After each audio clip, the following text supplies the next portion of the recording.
Santapan Harian Jumat 11 Februari 2022.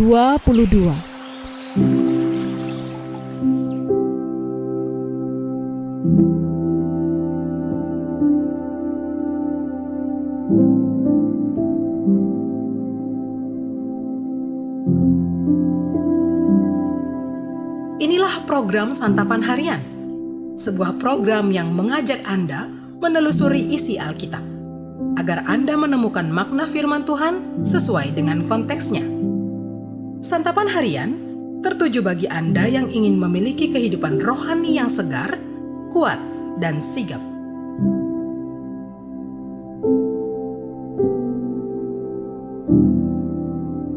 Hari ini kita akan membaca Yeremia pasalnya yang ke-12, ayatnya yang pertama hingga ayatnya yang ke-17.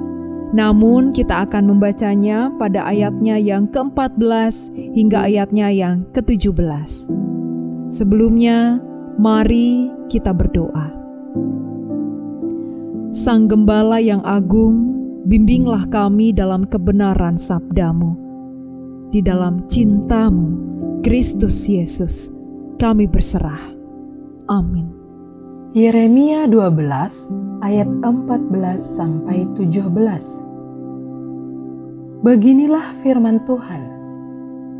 Mengenai sekalian tetanggaku yang jahat, yang telah mengusik negeri yang telah kuberikan sebagai milik pusaka kepada umatku Israel, bahwasanya aku akan mencabut mereka dari tanah mereka, dan aku mencabut kaum Yehuda dari tengah-tengah mereka.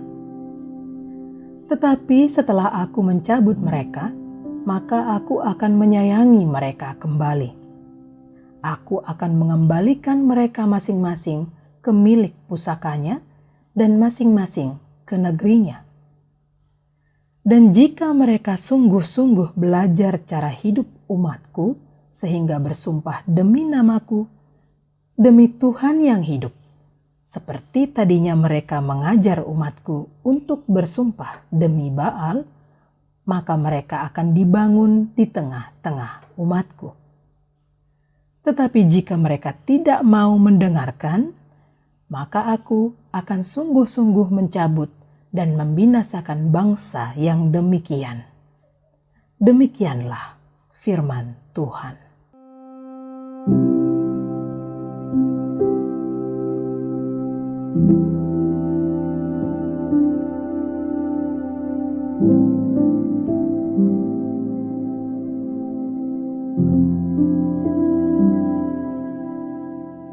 Sahabat Santapan Harian, apakah kita pernah merasa iri melihat kemakmuran yang dinikmati oleh pejabat yang korup?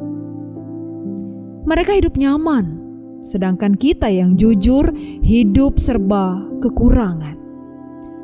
Kita tidak sendiri. Yeremia merasakan hal yang sama.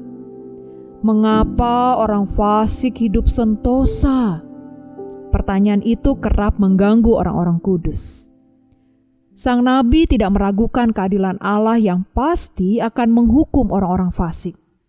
Namun, Yeremia ingin mereka segera ditarik keluar dan disembelih seperti domba, supaya negeri itu menjadi damai. Tuhan menjawab dengan menegur ketidaksabaran Yeremia melalui dua pertanyaan. Allah memperingatkan bahwa ujian iman yang lebih besar menanti Yeremia. Bukan hanya orang-orang fasik itu masih akan menikmati kenyamanan, mereka juga diizinkan Allah untuk mengkhianati Yeremia. Namun, Tuhan menjamin penghakimannya tidak akan Dia tunda. Pembalasan atas kejahatan orang-orang Yehuda akan dilaksanakannya pada waktunya. Bangsa asing akan dikirimnya untuk menginjak-injak dan meluluh lantakkan negeri itu sampai tandus. Murka Tuhan menyala-nyala atas Israel, sebab mereka menentang Dia. Pada waktunya, Tuhan juga akan menghukum bangsa-bangsa asing yang menghancurkan Yerusalem.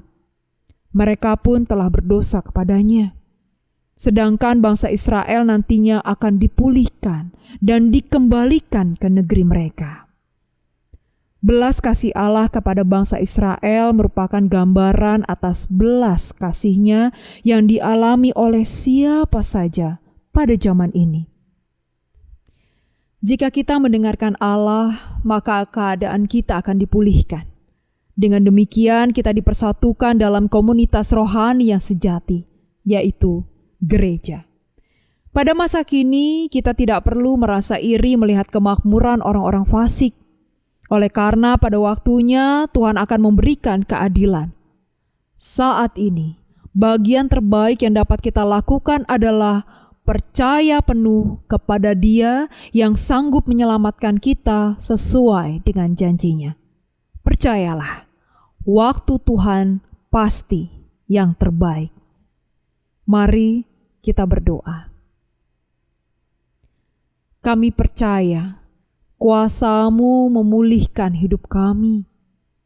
Kami percaya semua adalah untuk kebaikan kami. Waktu-Mu Tuhan pasti yang terbaik. Walau kadang tak mudah dimengerti, namun kami tetap percaya bahwa waktu Tuhan pastilah yang terbaik. Di dalam nama-Mu, Kristus Yesus, kami bertelut. Amin.